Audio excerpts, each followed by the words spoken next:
আসসালামু আলাইকুম প্রিয় শিক্ষার্থীরা ও ইউটিউব বন্ধুরা, তোমরা কেমন আছো? আশা করি আল্লাহর রহমতে সবাই ভালো আছো। তোমরা যেখান থেকে যেভাবে ক্লাসটি দেখতেছো এই জন্য সবাইকে ধন্যবাদ জানাচ্ছি এবং আজকের ক্লাসে স্বাগত জানাচ্ছি। আমি মোহাম্মদ বেলাল হোসেন সিদ্দিক, প্রভাষক, তেজগাঁও আদর্শ স্কুল অ্যান্ড কলেজ। আমরা আজকে ক্লাস নিব কৃষি শিক্ষা প্রথম পত্রের শ্রেণী একাদশ, অধ্যায় হচ্ছে অধ্যায় 1 পাঠ 14।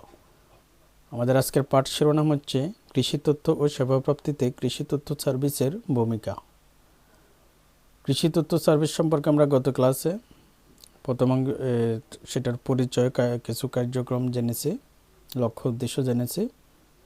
আজকে আমরা দেখব কৃষি তথ্য প্রদানের ক্ষেত্রে ওরা কি কি ভূমিকা রাখে, কৃষি সেবা প্রদানের ক্ষেত্রে তারা কি কি ভূমিকা রাখে। যেহেতু ওরা অনেক ধরনের ভূমিকা রাখে, এই সংস্থারই অনেক গুরুত্বপূর্ণ ভূমিকা এবং ওদের কার্যক্রম ব্যাপক, এই জন্য একটি ক্লাসে আমরা পুরো তথ্যগুলো ধরতে পারবো না। এই জন্য আমাদের দুটি ক্লাস লাগবে। আজকে আমরা প্রথম ক্লাসটি বা প্রথম অংশটি দেখব। তো আজকের ক্লাসটি শুধু শিক্ষার্থীদের জন্য না, কৃষি সম্পর্কিত তথ্য বা প্রযুক্তি বা এই সংক্রান্ত নিউজ যাদের প্রয়োজন, সে কৃষক শ্রেণী বা অন্যান্য যে সংশ্লিষ্ট ব্যক্তিবর্গ, এই তথ্যগুলো কোথা থেকে পাবে, কোন তথ্য কোথায় পাওয়া যাবে, আমরা আজকে ক্লাসটির মাধ্যমে সেটা তুলে ধরব। চলো আমরা ক্লাস শুরু করি। কৃষি তথ্য সেবা প্রাপ্তিতে কৃষি তথ্য সার্ভিসের ভূমিকা। প্রিন্ট, ইলেকট্রনিক, আইসিটি গণমাধ্যমের সহায়তায় কৃষি বিষয়ক তথ্য ও প্রযুক্তি সংশ্লিষ্ট উপকারভোগীদের কাছে সহজলভ্য করে জনসচেতনতা সৃষ্টি হলো কৃষি তথ্য সার্ভিসের মূল অভিলক্ষ্য। অর্থাৎ কৃষি তথ্য সার্ভিসের মূল ভূমিকা হচ্ছে, মূল কাজটা হচ্ছে, লক্ষ্য হচ্ছে গণমাধ্যমের মাধ্যমে, সেটা প্রিন্ট হতে পারে, ইলেকট্রনিক হতে পারে, যে আইসিটি হতে পারে, এই গণমাধ্যমের সহায়তায় কৃষি বিষয়ক তথ্য প্রযুক্তি একেবারে সহজ করে এবং সাবলীলভাবে যে শ্রেণী যেভাবে বুঝে, যেমন কৃষকদের, আমাদেরকে কৃষক শিক্ষা বা যথেষ্ট হাতে কলমের শিক্ষার হয়তো নাও থাকতে পারে, তো ওই অশিক্ষিত কৃষকদের জন্য ওই তথ্যটা যেভাবে উপস্থাপন করা দরকার সেভাবে উপস্থাপন করা, এভাবে সহজলভ্য করে তুলে ধরে জনগণের মধ্যে সচেতনতা সৃষ্টি হলো তাদের মূল লক্ষ্য। প্রচারে প্রসার, এই যে প্রচারে প্রসার, এই সত্যকে ধারণ করা, অর্থাৎ যে কোনো তথ্য যত প্রচার করবে তত প্রসার লাভ করবে। এই সত্যকে ধারণ করে কৃষি তথ্য প্রযুক্তি বিস্তারে কৃষি তথ্য সার্ভিস প্রিন্ট মিডিয়া, বেতার, টেলিভিশন, আইসিটি প্রশিক্ষণ কার্যক্রমের মাধ্যমে অভিষ্ট লক্ষ্য পৌঁছার কাজ করে যাচ্ছে। অর্থাৎ তাদের যে লক্ষ্যটা, সেটা তারা এই মাধ্যমগুলা ব্যবহার করে তথ্যগুলা, প্রযুক্তিগুলা কৃষকদের কাছে পৌঁছে দেওয়ার জন্য চেষ্টা করে যাচ্ছে। এইসব কার্যক্রম কৃষি তথ্য সার্ভিসের মাধ্যমে যেভাবে পরিচালিত হচ্ছে, আমরা এখন একটা একটা করে সেটা দেখব। প্রথম হচ্ছে প্রকাশনা। ওরা প্রকাশনার মাধ্যমে কৃষি তথ্য প্রযুক্তি কৃষক বা সংশ্লিষ্ট ব্যক্তির কাছে উপস্থাপন করছে। কৃষি তথ্য সেবামূলক প্রকাশনা প্রধানত দুই ধরনের, অর্থাৎ ওদের প্রকাশিত যে প্রকাশনা সেটা দুই ধরনের। একটা হচ্ছে নিয়মিত প্রকাশনা আর একটা হচ্ছে অনিয়মিত প্রকাশনা। তো নিয়মিত প্রকাশনার মধ্যে রয়েছে কৃষি কথা, সম্প্রসারণ বার্তা, কৃষি ডায়েরি। কৃষি কথা হচ্ছে একটা পত্রিকা, দেশের ঐতিহ্যবাহী কৃষি বিষয়ক মাসিক পত্রিকা। এটা তাহলে একটা নৈমিত্তিক প্রশ্ন আসে, কৃষি কথা কি? কৃষি কথা হচ্ছে কৃষি তথ্য সার্ভিস কর্তৃক প্রকাশিত একটি মাসিক পত্রিকা, কৃষি সম্পর্কিত মাসিক পত্রিকা। বর্তমানে এর গ্রাহক সংখ্যা প্রায় 80,000-এর বেশি আর পাঠকের সংখ্যা 15 লাখেরও বেশি। সম্প্রসারণ বার্তা কৃষি তথ্য প্রযুক্তি সমন্বিত খবর ভিত্তিক মাসিক বুলেটিন। তাহলে এটাও একটা পত্রিকা যেটাতে কৃষি তথ্য প্রযুক্তি সম্পর্কিত খবর থাকে বা বুলেটিন থাকে। কৃষি ডায়েরি সে কৃষি সংশ্লিষ্ট সকল দপ্তর, অধিদপ্তর, সংস্থা, ব্যক্তি, ফোন, ফ্যাক্স নম্বর, ইমেল, ওয়েবসাইট সহ প্রয়োজনীয় যোগাযোগের ঠিকানা সম্বলিত একটি ডায়েরি হচ্ছে এই কৃষি ডায়েরি। এখানে এই কৃষির সাথে যে সকল দপ্তর, অধিদপ্তর বা সংস্থা রয়েছে এগুলার অফিসের নাম্বার, বিভিন্ন গুরুত্বপূর্ণ ব্যক্তিদের নাম্বার এই ডায়েরিতে থাকে। এই ডায়েরি ছাত্র, কৃষক সবারই খুবই কাজে লাগে। এরপর হচ্ছে নিয়মিত প্রকাশনা, মানে হচ্ছে তারা নিয়মিতভাবে এই পত্রিকা বা প্রকাশনাগুলো প্রকাশ করে থাকে। আর অনিয়মিত প্রকাশনা মানে হচ্ছে যখন চাহিদা থাকবে, প্রয়োজন হবে, তখনই এটা প্রকাশ করবে। যেমন কৃষক ও কৃষিকর্মী আগ্রহীদের চলমান চাহিদা মাফিক, অর্থাৎ যখনই তাদের চাহিদা হবে তখনই এই চাহিদা মাফিক সময়ে প্রযুক্তি নির্ভর বই, বুকলেট, জার্নাল, পোস্টার, লিফলেট, মুদ্রণ সহ বিনামূল্যে বিতরণে কাজ করে থাকে। অর্থাৎ যে কোনো একটা প্রযুক্তি আসছে, এটার উপর একটা বই লিখলো বা একটা বুকলেট বা একটা পোস্টার ছাপালো, এই যে এগুলা মুদ্রণ করে আবার এগুলো বিতরণের ব্যবস্থা করে। এটা হচ্ছে অনিয়মিত প্রকাশনা। এভাবে প্রকাশনার মাধ্যমে কৃষি তথ্য সেবা প্রদান করে যাচ্ছে কৃষি তথ্য সার্ভিস। এরপর হচ্ছে ওদের বেতার কার্যক্রম। বেতার কার্যক্রমের মধ্যে রয়েছে বাংলাদেশের বেতারের 12টি কেন্দ্র থেকে জাতীয় আঞ্চলিক কৃষি বিষয়ক অনুষ্ঠান সম্প্রচারিত হয়। অর্থাৎ কৃষি তথ্য সার্ভিসের তত্ত্বাবধানে এই বাংলাদেশ বেতারের 12টি কেন্দ্র থেকে জাতীয়, একেবারে কিছু কেন্দ্র রয়েছে জাতীয়, যেখান থেকে সারা দেশের রেডিওতে প্রচার করা হয়। আর একটা হচ্ছে আঞ্চলিক, অর্থাৎ বিভিন্ন অঞ্চলভিত্তিক কৃষি বিষয়ক অনুষ্ঠান সম্প্রচারিত হয়। অনুষ্ঠানের পরিধি দৈনিক প্রায় 14.5 ঘন্টা, অর্থাৎ 14.5 ঘন্টা অনুষ্ঠান, এই কৃষি সম্পর্কিত অনুষ্ঠানগুলো বেতারে প্রচার করা হয়। এরপর হচ্ছে কমিউনিটি রেডিও। কৃষি তথ্য সার্ভিসের উদ্যোগে বরগুনা জেলার আমতলী উপজেলায় একটি কমিউনিটি রেডিও স্থাপিত হয়েছে। কমিউনিটি রুরাল রেডিও বা কৃষি রেডিও FM 98.8, এই যে এটা কেশিও এই নামে এই বেতারটার এই কৃষি রেডিও, যেটার ফ্রিকোয়েন্সি হচ্ছে 98.8। তো এটা আমরা মুখস্থ করব, কারণ এটা নৈবিত্তিক আসতে পারে। কৃষি তথ্য সার্ভিসের যে কমিউনিটি রেডিও রয়েছে সেটার ফ্রিকোয়েন্সি কত, নামে সুপরিচিত কমিউনিটি রেডিও। এরপর হচ্ছে টেলিভিশন। টেলিভিশনের মাধ্যমে তারা কীভাবে কার্যক্রম চালায়? কৃষি তথ্য সার্ভিসের সার্বিক তত্ত্বাবধান ও সহায়তায় মাটি ও মানুষ অনুষ্ঠান সপ্তাহে 5 দিন সম্প্রসারিত হচ্ছে। খুবই জনপ্রিয় এবং উপকার, খুবই প্রয়োজনীয় এবং কৃষকদের খুবই উপকারে লাগে এরকম একটি অনুষ্ঠান হচ্ছে মাটি ও মানুষ। যারা বিটিভি দেখো তারা এটা প্রতিনিয়ত দেখবে, মানে দেখে থাকবে যে এই অনুষ্ঠানটা প্রচারিত হচ্ছে। এখানে বিভিন্ন কৃষি সম্পর্কিত তথ্য বা যে প্লান্ট এগুলা তুলে ধরা হয়। এছাড়া বিটিভিতে প্রতিদিন কৃষি বিষয়ক অনুষ্ঠান বাংলার কৃষি, হ্যাঁ এটাও খুবই জনপ্রিয় এবং খুবই চমৎকার। বাংলার কৃষি সম্প্রসারিত হচ্ছে। বিটিভি ছাড়াও অন্যান্য বেসরকারি চ্যানেলও একই কার্যক্রম সম্প্রচারিত হচ্ছে। তাহলে এখন বিটিভি ছাড়াও অন্যান্য চ্যানেলেও কিন্তু এই কৃষি সম্পর্কিত অনুষ্ঠান খুবই চমৎকারভাবে তুলে ধরতেছে। তোমরা এটা প্রত্যেকটা চ্যানেলে দেখবে। তো এইগুলোর পিছনে তত্ত্বাবধান বা সহায়তা করে যাচ্ছে এই কৃষি তথ্য সার্ভিস। কৃষি সংবাদ। সময়ের প্রয়োজনে গত 7 ফেব্রুয়ারি 2008 থেকে বিটিভির সংবাদে এবং 6 এপ্রিল 2008 থেকে বাংলাদেশ বেতারে কৃষি সংবাদ প্রচার হচ্ছে। দেখবে যে বিটিভির সংবাদ যদি দেখো, বিটিভির সংবাদের একটা অংশ থাকে কৃষি সংবাদ। এই যে এই কৃষি সংবাদ বিটিভিতে প্রচার শুরু হচ্ছে 7 ফেব্রুয়ারি 2008, আর রেডিওতে প্রচার শুরু হচ্ছে, বেতারে প্রচার শুরু হচ্ছে 6 এপ্রিল 2008 থেকে। এই সংবাদের সার্বিক প্রযুক্তিগত তথ্য ও সহযোগিতা কৃষি তথ্য সার্ভিস দিয়ে যাচ্ছে। অর্থাৎ এটার যে প্রযুক্তিগত যে সাপোর্ট রয়েছে, সেই সাপোর্ট এবং অন্যান্য যে কৃষি তথ্য রয়েছে এই তথ্যগুলো এবং অন্যান্য যে সহযোগিতা, এগুলো সবই কৃষি তথ্য সার্ভিস দিয়ে যাচ্ছে। এইভাবে কৃষি সংবাদের মাধ্যমে কৃষিতে তারা সেবা দিয়ে যাচ্ছে। এরপর হচ্ছে স্মার্ট এগ্রিকালচার। কৃষি তথ্য সার্ভিস দেশীয় ও আন্তর্জাতিক খ্যাতি সম্পন্ন প্রতিষ্ঠানের সহযোগিতা নিয়ে বাংলাদেশের স্মার্ট এগ্রিকালচারের চর্চা শুরু করেছে। যদিও এটা ব্যাপক ভিত্তিক এখনো হয়নি, তবে চর্চাটা শুরু করেছে। এই লক্ষ্যে আলুর মড়ক রোগ নিয়ন্ত্রণে কৃষকদের GIS ভিত্তিক তথ্যপাত্র বিশ্লেষণ করে মোবাইলে আগাম সতর্কীকরণ বার্তা প্রেরণ করা হচ্ছে। অর্থাৎ এই একটা উদাহরণ হিসেবে বা মানে স্মার্ট এগ্রিকালচারের একটা উদাহরণ হচ্ছে এই যে আলুর মড়ক রোগ নিয়ন্ত্রণের জন্য কৃষকদের যে বিভিন্ন তথ্য উপাত্তগুলো বিশ্লেষণ করে মোবাইলে আগাম সতর্কীকরণ বার্তা প্রেরণ করতেছে। অর্থাৎ মোবাইলে বিভিন্ন অপারেটর মোবাইলের SMS এর মাধ্যমে এই আলুর মড়ক রোগের যে লক্ষণ বা প্রতিকার কোন ওষুধ বা কীটনাশক ব্যবহার করতে হবে এগুলো সম্পর্কিত বার্তা প্রেরণ করতেছে। তো এটা হচ্ছে স্মার্ট এগ্রিকালচার। এভাবেও এটা আগামীতে হয়তো আরও সম্প্রসারিত হবে। তথ্য প্রযুক্তি যখন ব্যাপক প্রচার লাভ করবে, প্রসার লাভ করবে, তখন এটা আরও ব্যাপক ভিত্তিক হবে। এরপর হচ্ছে ইবুক। মাল্টিমিডিয়া ইবুক হলো কোনো বিষয়ে টেক্সট কন্টেন্টের সাথে অডিও, ভিডিও, অ্যানিমেশন এইসবের সমন্বয়ে প্রণীত ইন্টারেক্টিভ ডিজিটাল বই।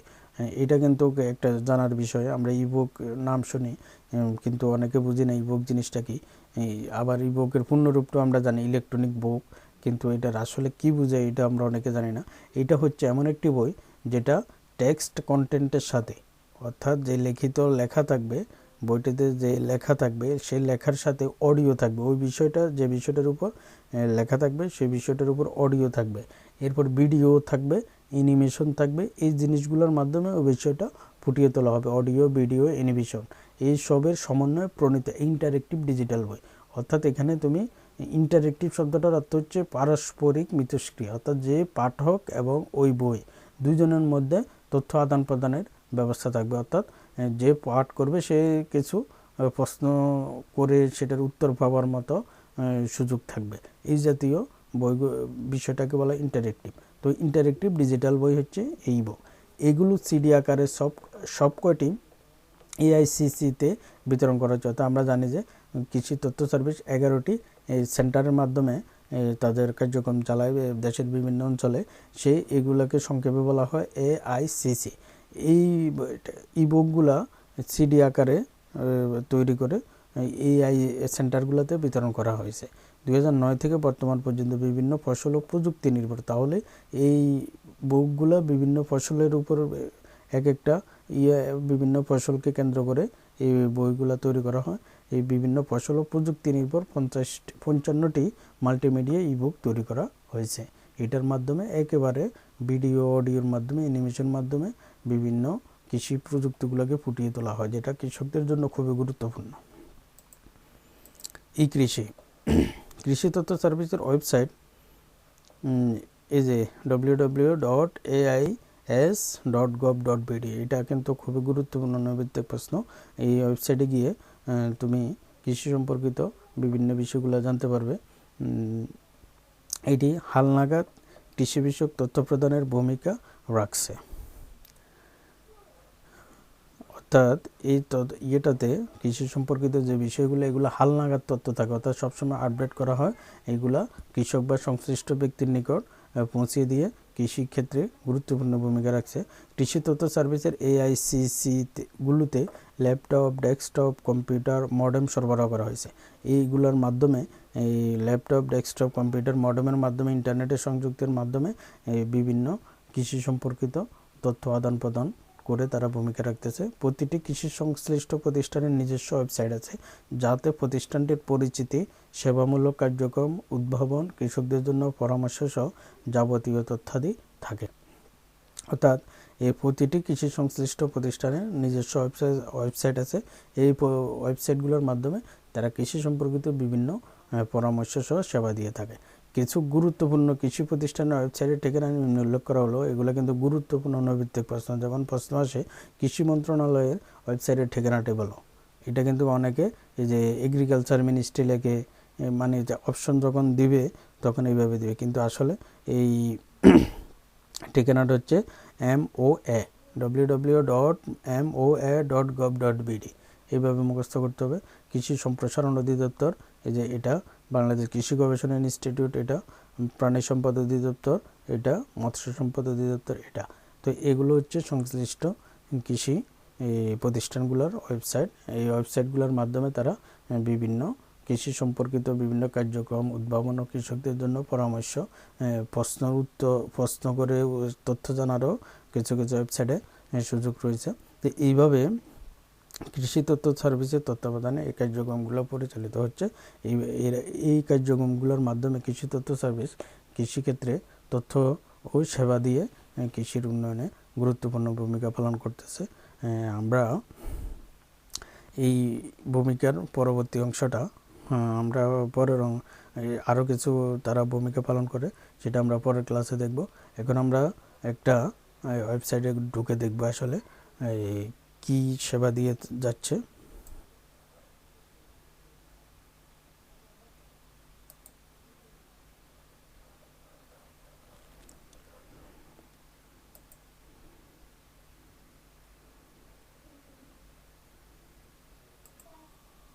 কৃষি তথ্য সার্ভিসের মূল যে ওয়েবসাইট ais.gov.bd এটা আনঅ্যাভেলেবল, অর্থাৎ এটাতে সমস্যা, এরর দেখাচ্ছে। ওদের যে আঞ্চলিক আরেকটা ওয়েবসাইট যেটা AIS-Rajshahi.gov.bd এটাতে কার্যক্রম চলতেছে।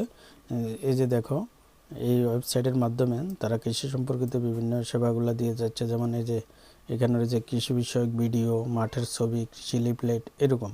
যেমন আমরা এখানে যদি ক্লিক করি কৃষি বিষয়ক ভিডিওতে, তাহলে আমাদেরকে কৃষি বিষয়ক ভিডিওতে নিয়ে যাবে। সেখানে কৃষির বিভিন্ন ফসল এবং প্রযুক্তি সম্পর্কে ভিডিও তৈরি করে রাখা হয়েছে। এগুলা যে কেউ দেখে উপকার নিতে পারে। তো আমরা এই ভিডিওগুলোতে ক্লিক করে দেখলাম। ভিডিও এইভাবে তৈরি করে রাখা হয়েছে। বরেন্দ্র অঞ্চলে অতিশয় ঘন, এরপরে এটা হচ্ছে আঁশ ফলের চাষ, সরকারি ভর্তুকিতে ধানের এই যে রিফারগুলা কীভাবে সরকার ভর্তুকি দিচ্ছে, যান্ত্রিকীকরণ। এরপরে সমকালীন চাষাবাদ কৌশল, এই যে আধুনিক প্রযুক্তিতে কীভাবে চাষাবাদ করা যায়, এভাবে বিভিন্ন ভিডিও তৈরি করে এই ওয়েবসাইটে রাখা আছে। যে কেউ তার প্রয়োজনীয় ভিডিওটা দেখে ওই প্রযুক্তিটা সম্পর্কে জ্ঞান নিয়ে লাভ করতে পারবে। এভাবে এই আমরা আরেকটা ওয়েবসাইটে প্রবেশ করে দেখি।